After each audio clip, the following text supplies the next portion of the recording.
just your average high school girl next door. Pretty, talented, and great at parties. I had everything I could ever want. There was only one thing I really wanted. A boyfriend. I even said yes to a nerd for one date just to see if he'd surprise me. Never trying that again. No thank you. Next, I was beginning to lose hope in ever finding my Prince Charming. That was until Chris came into my world years later in high school. My eyes were immediately hooked onto him. The looks, the smile, and the muscles rippling underneath his shirt. I just had to have him. So I asked him out. Something I would never do normally. But it all worked out because he said yes. He was the one. But I couldn't shake the feeling of deja vu. Like I'd met Chris before. Oh well, I'm sure it's nothing. For the next few months, we went on many different dates. My heart fell to the floor and shattered. Sitting next to my boyfriend was another girl with her arm around his shoulder. I didn't care if he looked a bit uncomfortable. I wasn't taking this betrayal lying down. So I burst through the doors and marched straight up to the duo's seat. Who is this? Tia? You're early. Answer the question, Chris. How could you cheat on me? Oh, wait, I didn't cheat. Who is this then? Hello, you must be Tia. I've been looking forward to meeting you. I'm Chris's big sister. The name's Vecta. The girl's cheeky smirk nearly made me get physical, but her last words registered just in time.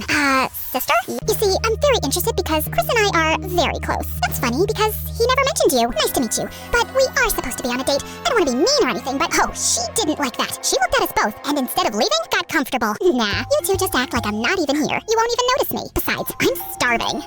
Fine. Fine? It wasn't fine with me, but she was a sister, and it was just one evening. How hard would it be to get through it? I have this really funny story to tell you. That's hilarious! Oh, stop it, Tia. I think I just peed a little. I didn't even tell it yet, but I know it's really funny. You just said so yourself. Why would you order this dish? You hate olives and broccoli. Here, I'll take those. Also, you've got sauce on your face. There, I got it. She kept staring daggers at me. I tried to act like I wasn't bothered at all and leaned over to feed Chris some of my pasta. But seconds later, he started coughing and turning blue. Oh my god, you poisoned him. What? Of course I didn't. Chris, are you okay? Say something. He can't, you moron. His tongue is swollen. What is in that pasta? Don't you know anything about him at all? She quickly reached into her bag, pulled out an EpiPen, and stabbed him with it in the thigh. He gasped and coughed some more, but he could finally breathe. What would you do without me, bro? For the next 2 months, it was the same. No matter where we went and what we did, Vecta was there to ruin it. Chris just couldn't seem to shake her off and would let her stay. And she kept making it obvious that she disapproved of me greatly. I'd catch her staring at me with disdain, like I wasn't worthy of him or something. It didn't feel like the frustrations of some jealous ex, thank God. I stayed up pounding my pillow, imagining it was Vecta's face. I wanted her private time back, but as much as I wanted to slap her, violence wasn't the solution. Do you know what next week is? Christopher? Now, why did that name sound so familiar? Before I could remember anything, Chris let out a loud sigh. I told you not to call me by that name. Whatever. Now guess, before I call you by your real name again. That's your real name? Used to be. Anyway, I don't know what's happening next week, Vecta. Can you just leave us alone today? A part of me was jumping for joy at the way Chris snapped at her. That was it. Not if we want this to stop for good. Vecta, I have a proposal. Interesting. Shoot. We'll join your stupid game. Do we play in teams?